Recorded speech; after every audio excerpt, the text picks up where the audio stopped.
poursuivons ensemble ce que l'on a commencé. Et c'est vrai qu'il y a beaucoup de chantiers qui ont débuté et on aimerait bien en voir la fin et l'aboutissement, puisque c'est vraiment un départ pour autre chose, hein, dont on va parler très certainement tout à l'heure avec revitalisation du centre-ville, etc. J'avais été sollicitée, j'en étais d'ailleurs honorée, et puis c'est depuis cette date où j'ai rencontré énormément de personnes qui souhaitaient un véritable changement pour la ville de Château-du-Loir. Et donc depuis cette date, j'ai travaillé avec un certain nombre de personnes ou de personnalités, voire pour présenter un projet que nous sommes en mesure de présenter aujourd'hui. Qu'est-ce qui vous différencie? Pour moi, la chose est extrêmement claire. C'est un programme, un projet, un contrat que nous proposons à Castelorien qui est complètement différent de celui de Michel-Auville. Et c'est donc la raison pour laquelle je souhaite m'engager auprès de cette ville. Et l'ensemble de mes colistiers, effectivement, avec des sensibilités différentes, pour beaucoup d'ailleurs qui n'ont même pas de carte politique, qui ne sont pas encartés, mais qui ont souhaité s'engager pour dynamiser cette ville. Oui, alors nous, bien sûr, on a chacun notre programme. Hein. Je crois que là, les électeurs vont pouvoir les compulser d'ici peu, ou sinon ils les ont déjà, donc à faire leur choix. C'est vrai que sur certains points, on va retrouver sûrement certaines similitudes, mais il est normal qu'on ait chacun notre programme. Bon, je pense que là aussi, moi j'avais dans ma liste des gens qui sont peut-être encartés, je ne sais pas, certains peut-être, je ne les connais pas. Ce n'est pas ça qui a prévalu pour qu'ils viennent sur la liste.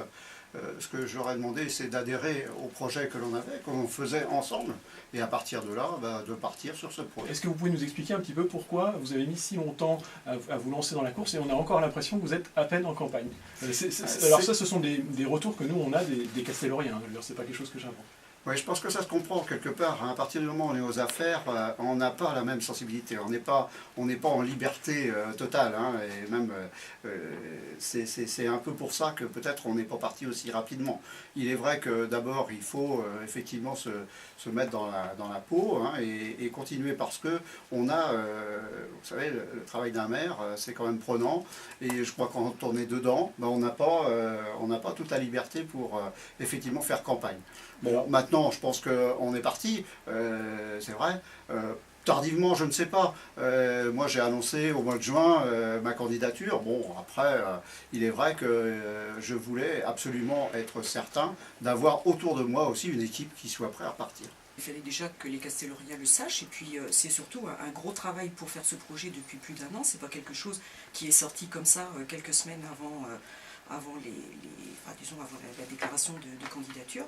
Et puis en même temps, j'ai aussi assumé à la mairie de Saint-Pierre-de-Chevilliers, puisque je rappelle que je suis également maire à Saint-Pierre-de-Chevilliers et que j'ai également cette compétence. Pour moi, c'est faire rayonner la ville de Château-du-Loir bien au-delà de ses frontières, bien au-delà du canton actuel. Et ce sera bientôt la ville chef-lieu d'un canton de 26 000 habitants. Je pense qu'elle a des atouts formidables et que malheureusement, depuis un certain nombre d'années, on est en train de perdre ces atouts. Alors, les atouts n'ont peut-être pas été perdus jusque-là quand même, heureusement. Effectivement, là on va se rejoindre. Hein. Ce qu'il faut, c'est que la ville rayonne effectivement dans le canton.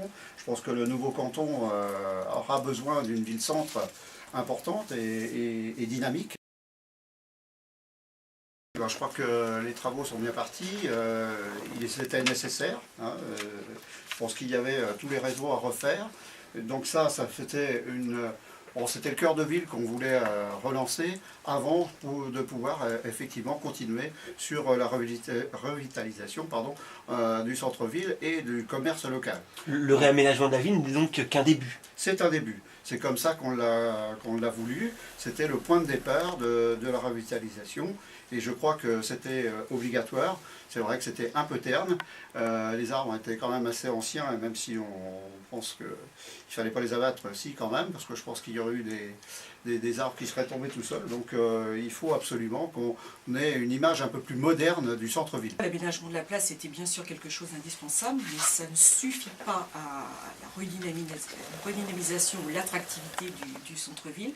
Je pense sincèrement que les travaux qui ont été effectués sont dispendieux et ne correspondent pas du tout à l'attente des Casteloriens. Et en plus, ça gâche l'historique de la ville de Château-du-Loir. La redynamisation ne passe pas uniquement par un aménagement, c'est tout un travail qu'il aurait fallu faire au préalable avec l'ensemble des commerçants, pour avoir un cœur de ville plus attractif au niveau commercial, pour que ces commerces soient beaucoup plus accessibles. On voit bien les difficultés pendant les travaux, où certains commerces ont été dans l'obligation de fermer ces derniers jours. Donc l'attractivité passe tout d'abord par un contact essentiel avec la population et les commerçants, et apporter des aménagements, certes, mais des aménagements également avec des stationnements beaucoup plus présents que ce qu'ils sont aujourd'hui. C'était près de 92 places qui ont été supprimées pendant les travaux. Alors quelques places ont été réaménagées, des places supplémentaires ont été réaménagées. C'est aussi laisser la place à des déplacements doux. Quand je vois qu'on donne une prime à Château-du-Loir de 100 € pour l'achat d'un vélo, et que dans le cadre de cet aménagement, il n'y a même pas une seule piste cyclable, c'est quelque chose qu'on peut déplorer. Tout ça aussi, à partir du moment où on peut se promener en vélo, on peut se promener à pied, ça fait partie de l'attractivité d'une ville. Effectivement, dans les pistes cyclables, il faut savoir que le centre-ville sera donc une zone à 30 km/h, donc une zone partagée que l'on appelle entre les différents modes de transport, et notamment celui du vélo. Alors, il n'y a pas, dans ce cas-là, une raison de faire, au moins dans le centre-ville, de pistes cyclables. Alors après, bien évidemment, j'ai bien dit que c'était un début, c'est pas fait uniquement, c'est pas ça qui va faire toute la revitalisation, évidemment, hein, du centre-ville. Donc c'est à partir de là que l'on va le faire, mais il faut savoir quand même que les commerçants, et ceux notamment autour du centre-ville, et peut-être les cafetiers et les restaurateurs, seront contents d'avoir effectivement une belle place, et je crois que déjà, ils nous ont contactés pour commencer à investir un peu aussi sur le domaine public, pour y mettre là aussi des terrasses. Donc je pense que ce dialogue, on l'a eu. Après, bon, certains l'ont peut-être oublié. Déjà dans le cadre du parcours résidentiel et puis l'accession sociale à la propriété, il y a des logements sociaux aujourd'hui, certains méritent d'être réhabilités, il y en a d'autres qui l'ont été. J'étais hier soir à Bourgard, il y a une belle réhabilitation à Bourgard, il y a d'autres logements qui sont également aux motos qui sont bien réhabilités, mais je dis stop à la construction de nouveaux logements, réhabilitons par exemple le logement foyer pour les personnes âgées, qui aujourd'hui il y a une décision qui est prise de redonner à Sarthe Habitat les logements foyers pour qu'ils soient détruits. Ce sont 28 personnes âgées à qui on demande de partir, ou en maison de retraite ou ailleurs. Donc moi je serais beaucoup plus favorable à faire de la réhabilitation, à aider aussi un certain nombre de familles qui sont en difficulté, qui n'ont pas d'emploi, qui ont des problèmes de mobilité, qui ont des problèmes également de santé. On ne peut pas accueillir à Château-du-Loir toutes les familles qui viennent du Mans, de Tours, de Angers, sous prétexte qu'ils n'ont pas de logement là-bas. Il faut qu'on soit en capacité de les accueillir avec tout un tas de services pour mieux les aider. La réhabilitation est effectivement prévue aussi, hein, c'est bien évidemment dans les études que l'on fait en ce moment, notamment avec le CAUE qui est en train de regarder ça, avec également Sarthe Habitat, qui est évident. Mais je pense qu'enlever les logements sociaux, arrêter les logements sociaux, qu'est-ce que l'on veut dire par logement social? Moi je pense que aussi l'accession à la propriété sociale est tout à fait faisable. Il n'y a pas de souci de ce côté-là. Mais maintenant, on ne fait pas venir des gens du Mans ou de Tours ou de Chevalou pour venir à Château-du-Loir spécialement. Les gens, quand ils viennent ici, c'est parce que bien souvent ils ont un travail. Après, malheureusement, il y a des accidents de la vie, il y a plein de choses qui arrivent. Et je crois que là aussi, les logements sociaux sont nécessaires, obligatoirement, puisque à tout moment de notre vie, on a tous connu sûrement à un moment un logement social. Donc je ne vois pas. Et puis si on veut aussi redynamiser la ville, c'est pas uniquement qu'avec des cadres. Il faut aussi des jeunes, il faut un peu il faut toutes les mixités pour qu'on arrive à redynamiser. J'ai bien dit, je voudrais préciser, j'ai bien dit stop à la construction de nouveaux logements sociaux. Nous avons 23% de logements sociaux ici à Château-du-Loir, donc c'est pas stopper, bien sûr, l'accueil dans les logements sociaux. Ils existent, on les réhabilite, mais c'est stop à des nouveaux logements sociaux. Alors, il y a une grosse partie maintenant des travaux qui ont été réalisés. Je pense qu'il y a des choses quand même qu'il faudra revoir, c'est au niveau du stationnement. Les stationnements aujourd'hui, ce n'est absolument pas acceptable de cette façon-là. Si les gens ne peuvent pas stationner, si la place continue à être occupé par des gens qui travaillent en centre-ville, ça ne favorisera pas le stationnement de personnes pour venir disons, faire leurs achats à Château-du-Loir. Donc on reverra en termes de stationnement. Et puis également, mes propos ont été mal interprétés l'autre jour quand je parlais, ce n'était pas d'une commission de sécurité, mais d'une coordination de sécurité. Revoir également ce dossier-là, puisque je suis persuadée qu'il y a des travaux qui sont, enfin des aménagements qui sont dangereux, aussi bien pour les automobilistes que pour les cyclistes ou les piétons, notamment le terre-plein central, qui pour moi représente des dangers. Donc à partir du moment où il y aura des problèmes de sécurité, nous reviendrons bien sûr sur une partie de ces travaux-là.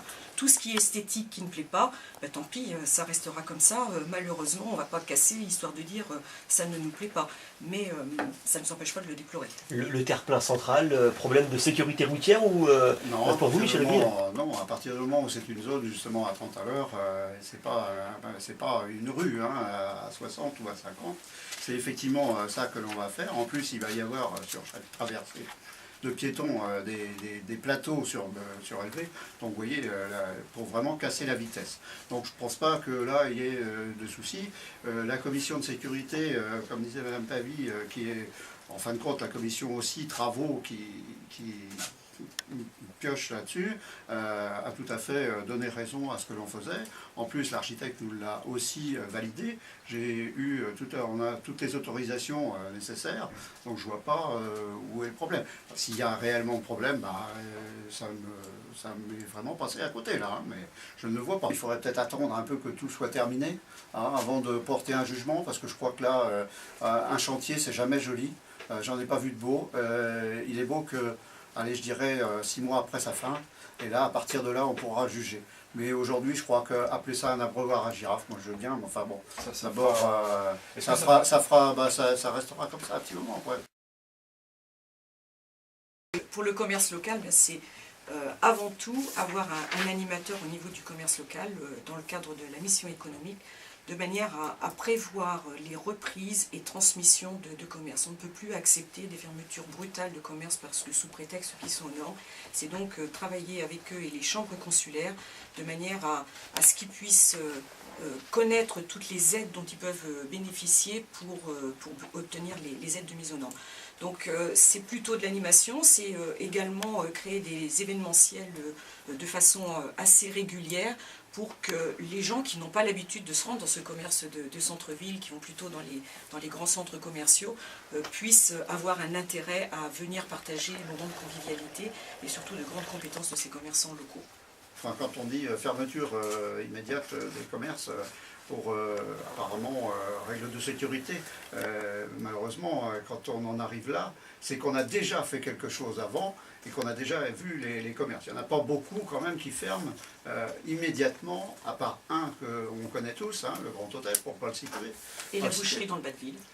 La boucherie dans le Bas-de-Ville, c'était sur un autre sujet, ça n'était pas sur un sujet de sécurité. Là, hein. Attention, des normes d'hygiène. Oui, bien sûr, les bien normes. sûr. Alors, il faut dire quand même que, bon, allez, on ne va pas faire de systématisme sur ce magasin, mais moi j'ai appris le jour où il ferme, c'est quand même un peu formidable. Avant, tout se passe bien, les clients viennent, puis d'un seul coup, paf, on me dit, mais demain il ferme. C'est quoi ça ?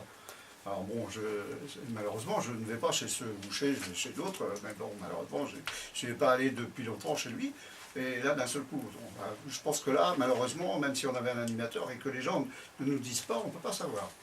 Bon, quant au commerce qui ferme immédiatement pour des raisons de sécurité, en règle générale, il y a la visite de sécurité, ensuite il y a tout ce qui vient après la visite de sécurité, et il y a des moyens de repartir, sans problème. Alors, on l'a déjà vu pour d'autres. Si on s'est attaché à aller à accompagner les Tingiques, hein, il faut le dire, on les a accompagnés pour qu'ils puissent effectivement faire les travaux nécessaires. Bon, malheureusement, c'est ce que c'est devenu, mais on était quand même présents. Je crois que là, on n'a pas... Hein, et à chaque fois, d'ailleurs, aussi bien les services de la mairie, notamment l'urbanisme, dès qu'il y a un petit souci de ce genre-là, et notamment de règles de sécurité dans des ERP, Établissement le recevant du public. hein. Ah ben, à chaque fois, on est là, présent, pour leur donner des conseils. Après, ils écoutent ou ils n'écoutent pas. Malheureusement, c'est ça le problème. Je suis ce dossier bien sûr avec beaucoup d'attention. Nous avons donc 2 personnes qui ont fait des propositions à la propriétaire pour acheter les murs et pouvoir y installer un restaurant-hôtel. Les propositions n'ont pas été retenues par la propriétaire parce qu'elle trouvait que ces propositions étaient trop basses. Nous avons un troisième couple aujourd'hui qui serait intéressé par la reprise du restaurant. Donc bien sûr, je continue à travailler sur ce dossier. Juste le restaurant ou l'hôtel aussi? Dans un premier temps, ce serait le restaurant, mais bon, c'est encore en projet aujourd'hui.